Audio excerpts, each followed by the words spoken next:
let's talk about our standby interface. On the top of screen, we will see the patient type, alarm information, alarm audio status icon, AC power supply icon and the main menu. The alarm on the left is physiological alarm, and on the right, it's the technical alarm. The alarm can be classified according to its severity, which defines as high priority, medium priority, and low priority. They are displayed in different background colors. Red is for high priority alarms, while yellow is for medium and low priority ones. Let's move down a bit to our next section. This is our parameter setting area. It allows us to set three important parameters, which are the fraction of inspired oxygen, the rate of flow and humidification chamber temperature.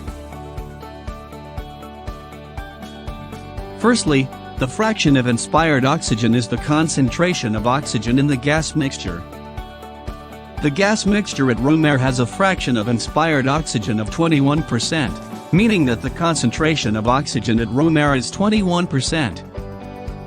After NF5 is connected to oxygen source, we can alter the oxygen contraction to any number between 21 to 100%. Secondly, the rate of flow is calculated by the volume of oxygen and air passing by gas mixer chamber through turbine during the elapsed time of a minute. The higher flow rate we set, the higher speed of gas delivers to the patient. Oppositely, the lower flow rate means the lower speed of gas delivers. The recommended flow rate is between 30 and 40 liters per minute. But depending on a variety of scenario, please always consult the physicians before setting the flow rate. For example, the flow can go up to 80 liters per limit for adult, while only 30 liters per minute for pediatric. The purpose of this is to prevent extreme flow, which will make pediatric uncomfortable. Thirdly, the temperature we set is referring to the humidification chamber outlet temperature. This is different from the heating tube temperature, as the temperature at the end of heating tube is usually above 40 Celsius degree. But because the nasal cannula has no heating ability, the patient nasal temperature will drop about 3 to 5 degrees in comparison with the end of heating tube. On the standby interface, we will need to select the patient type. We can either select adult or child, depending on our needs. After the patient type is selected, the machine will have the default setting of the parameter range and alarm limits.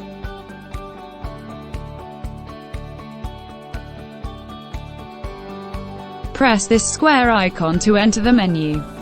There are four main categories of setting, including FiO2, SpO2, configuration, and review. First of all, let's look at the FiO2 setting. In the first page of FiO2 setting, we can set fraction of inspired oxygen's higher or lower limit. In the second page of FiO2 setting, we can turn on or turn off the monitor of real-time oxygen concentration. Also, we can set the oxygen concentration of flush oxygen. We can set the corresponding elapsed time. The default slush oxygen elapsed time is 60 seconds. But you can make it longer or shorter. Set it as 30 or 120 seconds for example. Next, let's look at the setting of oxygen saturation level, also called SpO2, which is measured by our fingertip pulse oximeters.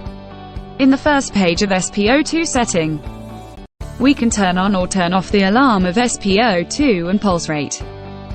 Also, we can set the high limit and low limit of them. Healthy individuals at sea level usually exhibit oxygen saturation values between 96% and 99%, and should be above 94%. In the second page of SpO2 setting, we can turn on or turn off the SpO2 function or signal IQ. Signal IQ is the signal identification and quality indicator. Previously, clinicians questioned measurements when the plethysmograph looked corrupt or the pulse rate did not correlate with ECG heart rate. The Signal IQ tool was developed to warn clinicians when to question measurements. Signal IQ is a visual indicator of the system's confidence level in the displayed arterial oxygen saturation and pulse rate measurements. Our fingertip pulse oximeters will continue to report arterial oxygen saturation and pulse rate readings during motion and low perfusion. Signal IQ is an indicator that our advanced signal processing algorithms are extracting and displaying reliable information. We can also alter the sensitivity and scan speed. Our pulse oximeters provide clinicians with the opportunity to choose a higher sensitivity. In order to obtain such high sensitivity, the system does its best to search for beats, no matter how weak the beat signal. A major clinical advantage of improving sensitivity is that in emergencies such as extremely low blood perfusion, COMEN has designed 3 sensitivity modes suitable for the saturation of each patient. Sensitivity modes are normal, maximum, and APOD respectively. APOD is the abbreviation of Adaptive Probe Off Detection. Select medium to enter normal mode. It is suitable for patients with discomfort in blood flow or perfusion. Select high to enter maximum mode. It is suitable for patients with very low peripheral blood perfusion. Select low to enter Adaptive Probe Off Detection mode. It is suitable for patients with a high risk of sensor loss, or patients who are not under visual monitoring. Next, let's look at the scan speed. Depending of the patient's motion, we can set the scan speed higher or lower. Now, let's look at the configuration setting. There are 5 pages in configuration. We will go through them one by one. The first page allows us to set alarm volume, prompt volume, and key volume. Alarm volume is used to adjust the volume for all high, medium, and low-level sound alarms. Prompt volume is the volume for the sound emitted by the prompt information that appears in the alarm prompt area. The key volume is the volume for the sound emitted when you press on touchpad.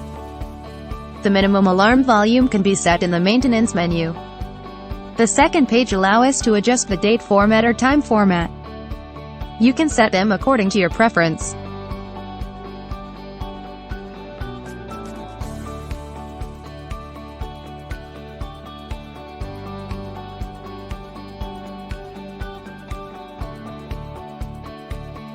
The third page is to set the screen brightness.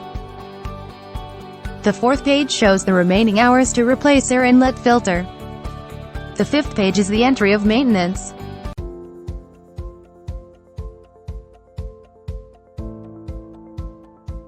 The password is 5188. Please be aware that this page will not be displayed during ventilation. Let's move on to our maintenance menu, which includes options of setting, calibration, diagnosis and USB. Under the setting, we can find the system configuration, which allow us to change language and minimum alarm volume. As the screen shown, the current language is English and minimum alarm volume is 2. We can also find the time information. Version information. The version information contains the information of system, VCM, keyboard, and serial number. In others, we can find the turbine lifetime and runtime. They can be reset if a new turbine is replaced. Now let's look at the calibration list. Our NF5 can perform pressure 0, pressure calibration, turbine calibration, oxygen calibration, and screen calibration.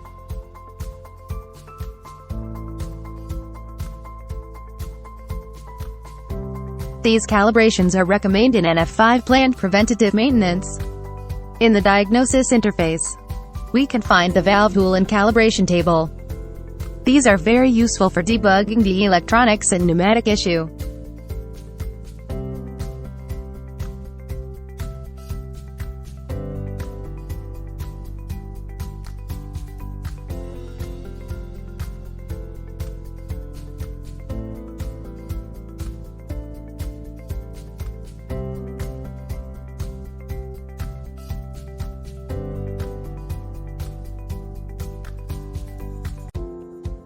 Last but not least, we have the USB option. This can be used for VCM software update, data export as well as import configuration. Please be aware that your USB drive memory is no larger than 8 GB.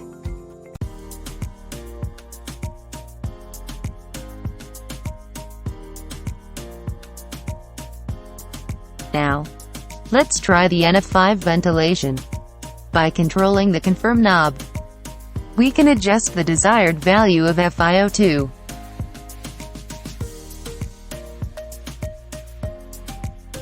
Gas flow, and the temperature inside the humidification chamber. Choose the proper patient type. In this case it's adult. And then start ventilation.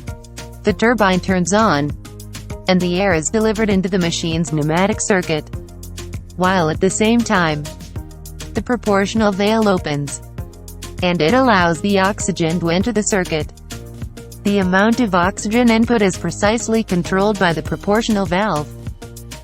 Both oxygen and air join and mix in turbine, and delivery to humidification chamber. As a result, we can see that the measured value of FiO2 and rate of flow quickly ramp up, and get close to the value we previously set. But the temperature increases regularly as the humidification chamber slowly heats up.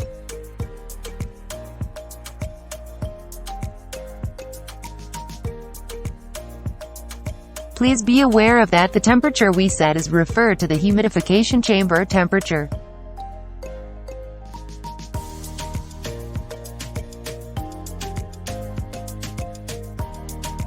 The temperature gets higher at the end of heating tube at about 41 to 44 Celsius degrees on average. It drops 3 to 5 Celsius degree after the moisture gas comes out from nasal cannula.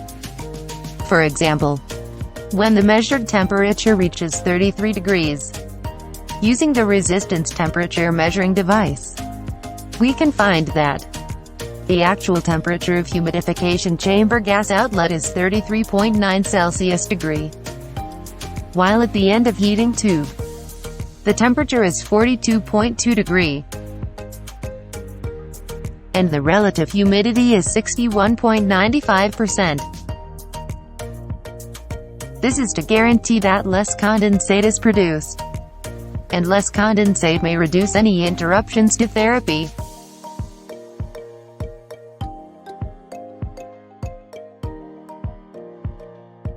When the temperature value is flashing in orange, it's the indicator that the heating plate is currently working,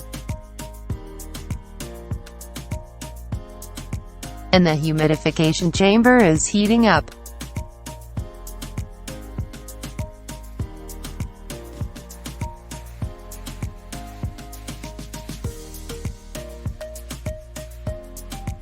When the temperature shows no measurement value,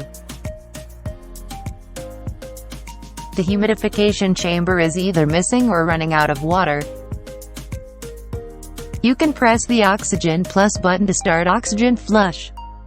The oxygen flush will last for 60 seconds.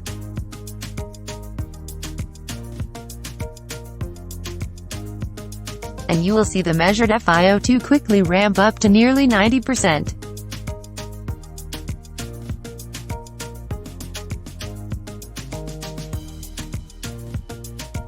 The duration of oxygen flush can be adjusted in menu. If the oxygen source pressure is inefficient, the oxygen concentration will stay at 21%. It's equivalent to the atmosphere oxygen concentration. In this demo, our FiO2 alarm upper and lower limits are 65% and 55% respectively. Because the current fraction of inspired oxygen is 21%, which is less than the lower limits of 55%. In this case, the red alarm rises and the beep sound gets triggered. Press the switch. Our NF5 is ready to exit the ventilation mode and go to standby mode. To shut down NF5, press the switch for more than 3 seconds. Thank you for watching our NF5 demo.